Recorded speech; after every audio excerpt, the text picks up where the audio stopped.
there. As we start to age, all of a sudden we can't do the volume, we can't do the intensity that it took us to get to the level and maintain the level that we are. Skip, you don't lose that desire. What do guys say? I will never find anything that can quench that desire that I had for football. Playing golf doesn't bring you that. Whatever you do outside of your profession, it can't give you what that profession gave you.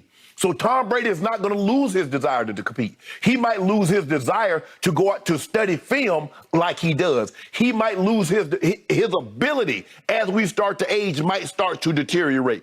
But he won't lose his desire to compete. Yep. And all this is about Giselle.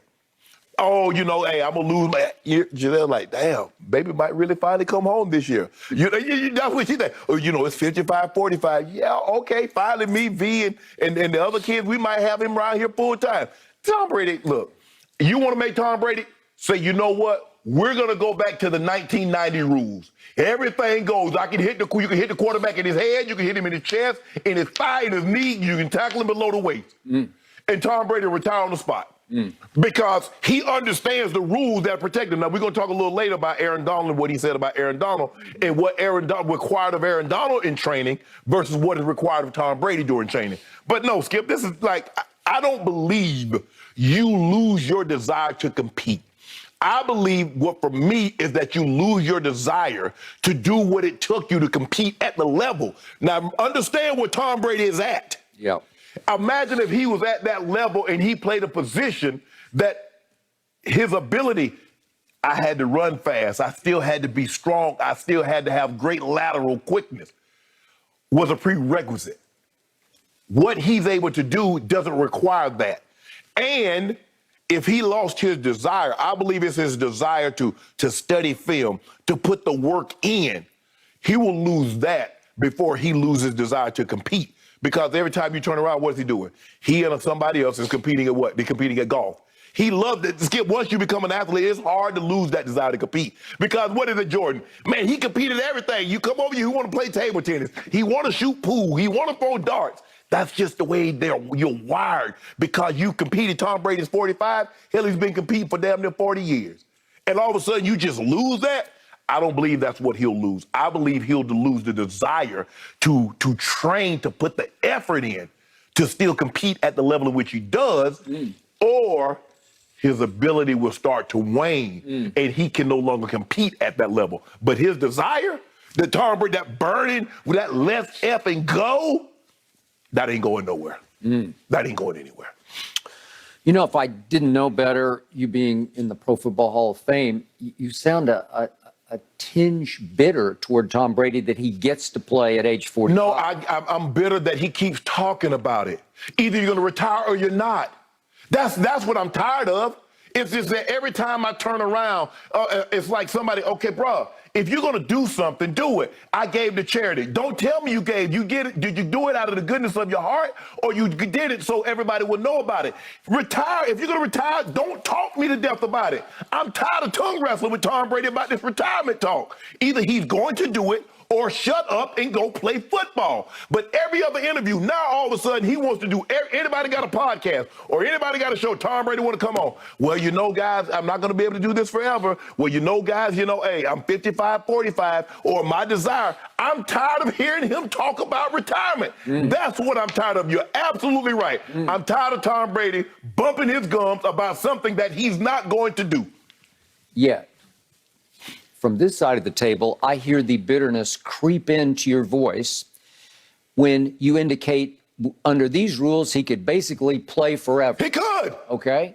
So is there not some bitterness on your part, some resentment of that? If I played the quarterback, because I still think it's a physical position for other skilled position players to play, even though you have the defensive receiver and things of that nature, it's still a physical game. But Skip, you played, you was with the 70s with Roger Staubach. How many other quarterbacks you ever heard say they wanted to play till they were 40?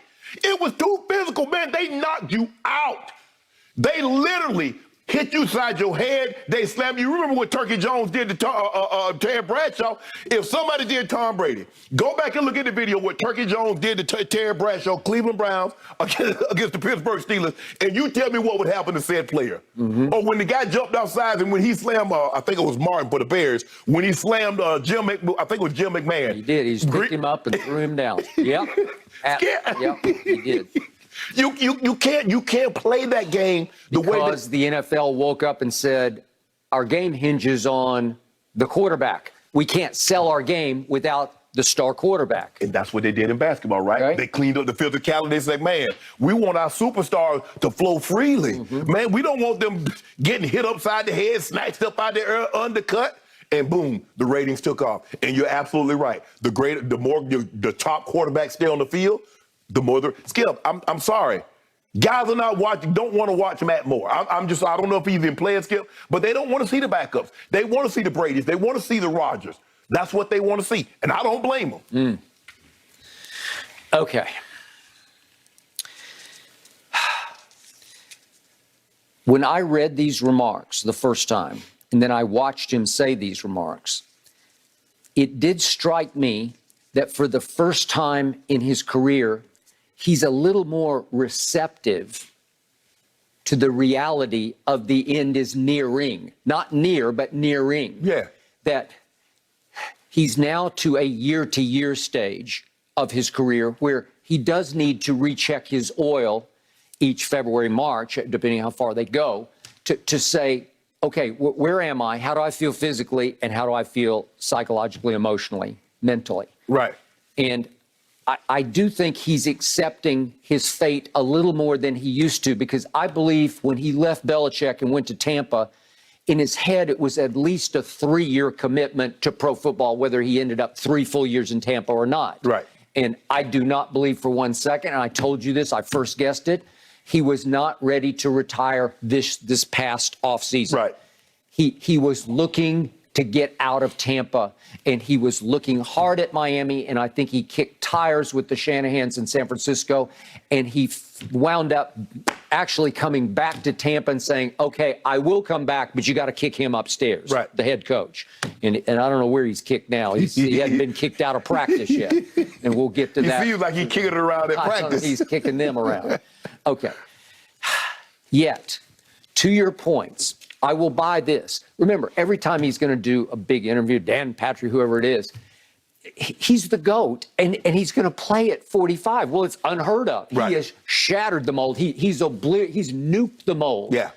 And so he's going to get asked, is this it? How about next? He's going to get asked that question, and he kind of dodges it, but this time he took it a little more head on and went all the way to it's going to be gone soon, talking about his appetite to compete. It's going to be gone soon. Well, let's define soon. 2 years, 3 years, 4 years, 5 years, or tomorrow.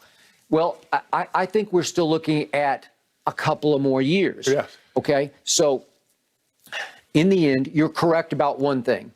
This does come off as what I would classify as a humble brag. Like, gee, I don't know how much longer I'm really going to want to do this. Tom, you're 45. Yeah, but it makes it even cooler when he... I'm still 45, but I'm still playing like these guys 25 and 27. I don't know how much longer.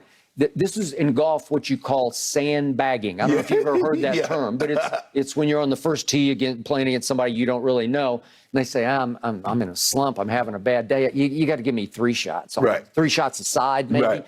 That's called sandbagging when you set somebody up for the fall. We do that in spades. I'm looking at my hand, and I know I got 5 or 6 books in my hand. Man, I only got 2 in a possible. Well, you overbid like, oh, look what I got. Don't worry about what I got in my hand. You bid your hand. Don't worry about my cards. You got tells.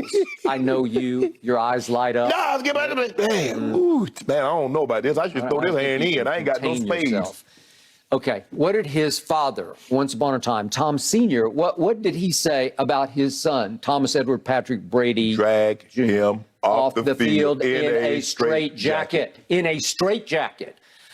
I'm pretty sure that's going to happen at some point where somebody's going to have to just tell him to go home. Right. Unfortunately, that's the way he was born. That's the way he was built. But he's still going to have that. He's still going to want to have. He's still going to have that fire to compete. Yeah. Okay. I got it. But in the end, he says that right now he's still feeling super competitive, to your point, and part crazy. Well, that's the humble brag. Like, I must be crazy to be doing this. Tom, just silly me, I think you should have won MVP this past year. Right. I can show Pro Football Focus ranked him, graded him #1 overall ahead of Aaron Rodgers, who did win the MVP. And I can't condemn that, but I just thought Brady had a slight edge. We could go back and forth about that. But the point of that is, Tom Brady was at least in the MVP conversation last year. Yes. Well, you can't take that away. He was 44 and in the MVP conversation. Yes. You don't think he knows that? Right. You don't think he knows? I scored 24 unanswered points, and we tied the game at 27-all against the eventual champions. And we blew a blitz, and we had a complete breakdown in coverage, and it cost us a late field goal, and we lost 30-27 to the Los Angeles Rams, who went on to win it all. Okay? So he knows in the back of his mind, that was a pretty great year. Yeah. Well, is there any reason he can't have that year next year? I don't see one unless he gets hurt. He still gets hit a few times. He'll get hit. New Orleans manages